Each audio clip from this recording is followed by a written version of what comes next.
What is wrong with WWE Creative? Has Vince McMahon lost his touch? Welcome to the CRN podcast.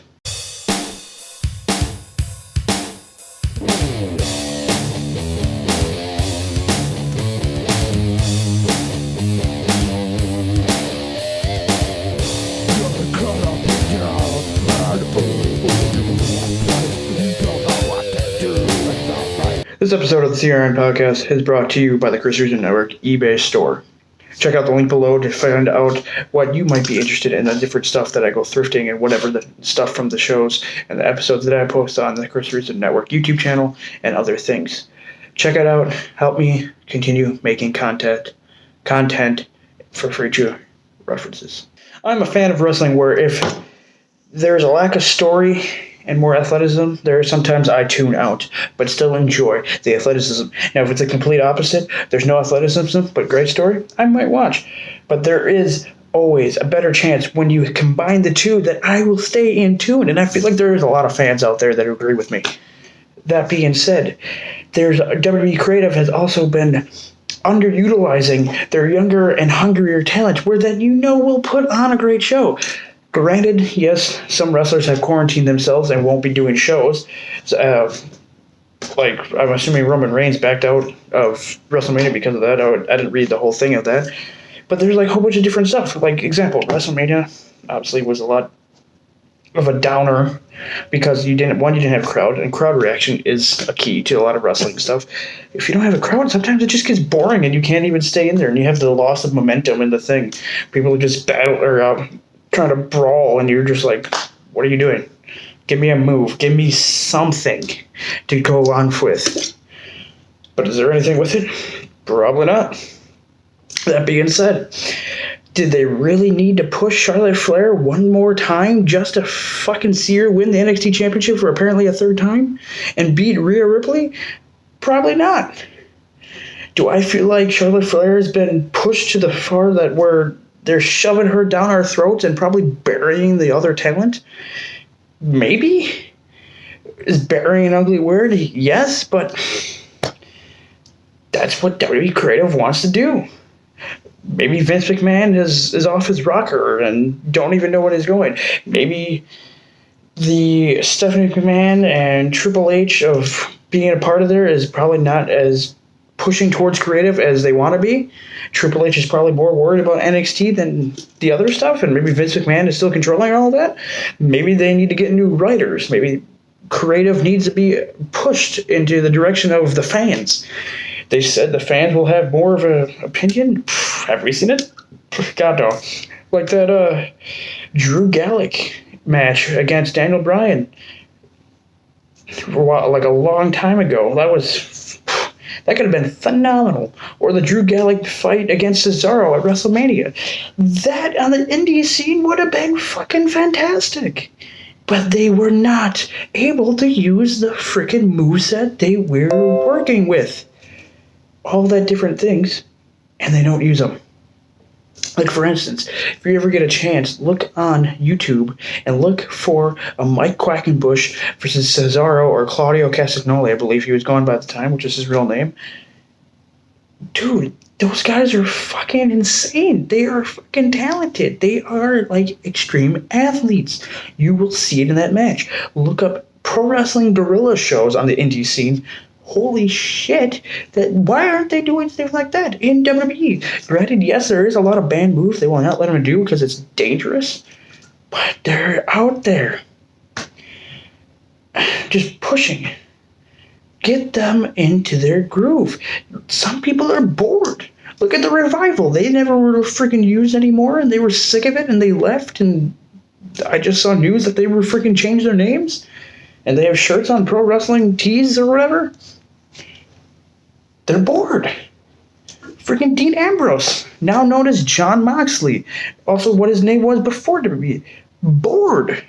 Hated it. Wasn't happy. A lot of wrestlers are unhappy because they're not being used. The stories are blah. They're boring. There was some good quality matches at WrestleMania. For instance, I don't know if you rated it as a match, then it's probably a 1 out of 5 stars. But as a story, it's almost probably 4.5, 5-star match. The Boneyard match, AJ Styles versus Undertaker. AJ Styles is a phenomenal wrestler. Undertaker is a phenomenal wrestler. Undertaker lately probably can't do as much as he could in his prime. But it was still a great match, if you can even consider it a match, because nobody even knew the rules until the match. Basically a buried alive match. What were they doing?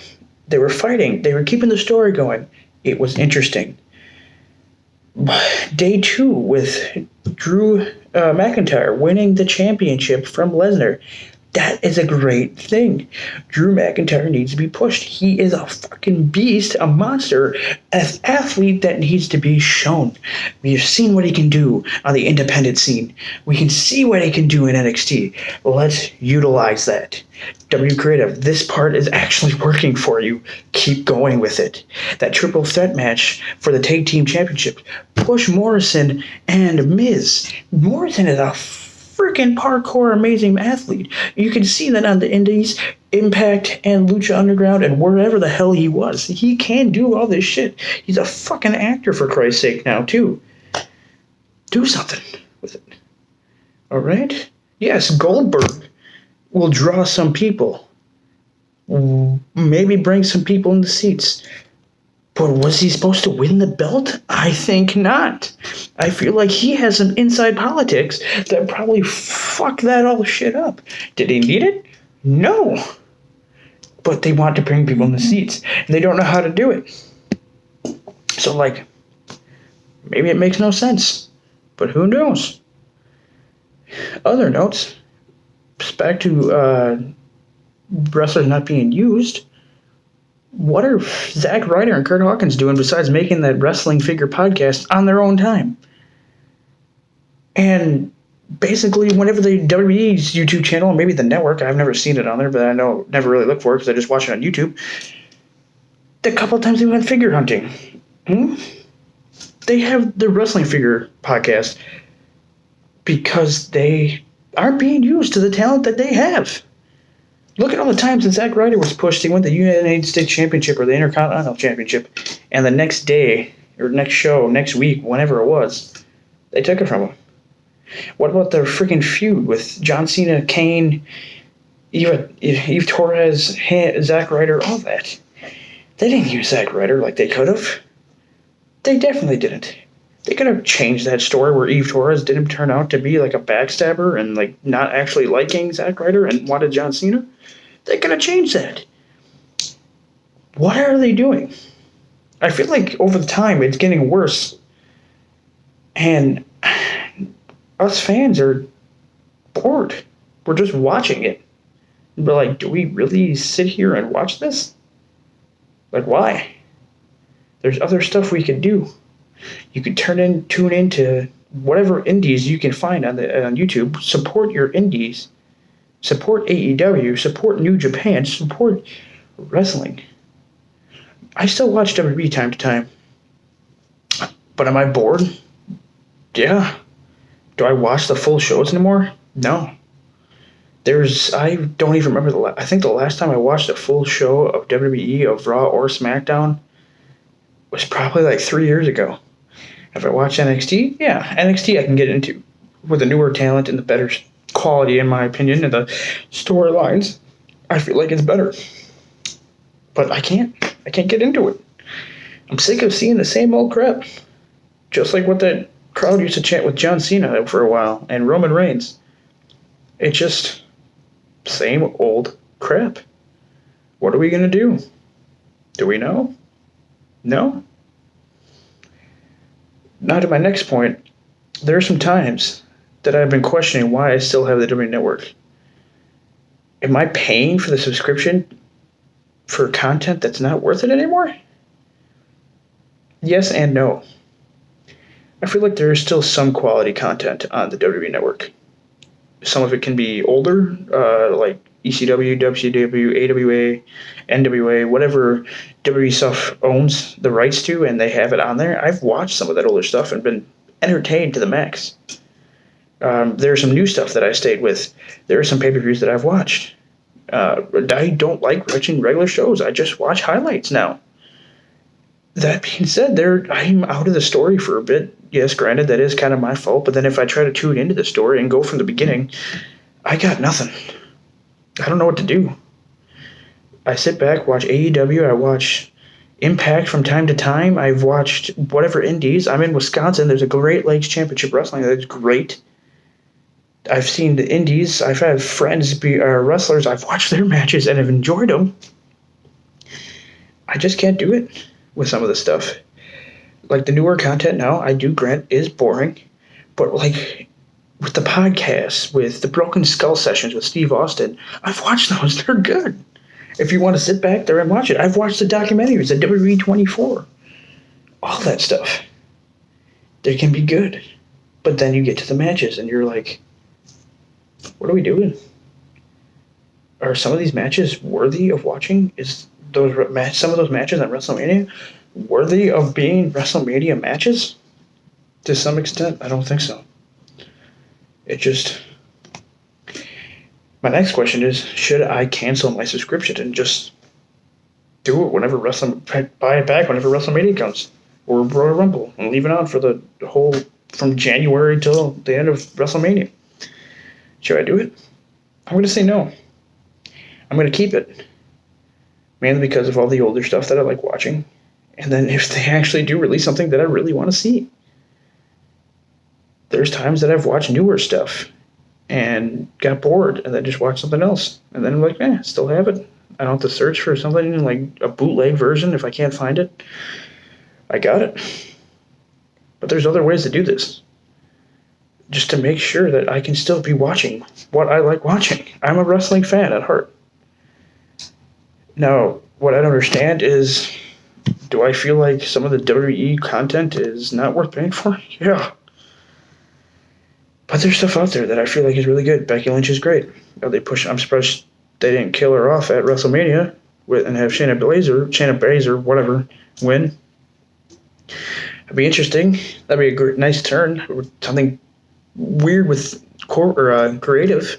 Then they could bring, I think she's retired, but they could run Ronda Rousey back and have them go at it and see if they can do a feud that way. Maybe they will. Maybe they won't without it. Either way. Don't push Ronda Rousey, or maybe they push Shayna. Maybe Ronda Rousey's the new Brock Lesnar and everybody hates seeing her. Brock Lesnar, if we're going by championships, he's on the top. But what is a championship these days besides saying you're up front and that's about it? Who knows if you can wrestle anymore? Maybe you don't have to. Maybe you just show up. You put asses in the seat and that's all they care about. Money. But you need money to do these things. Support your wrestling. Support your fans. Support your local indies. Support everything.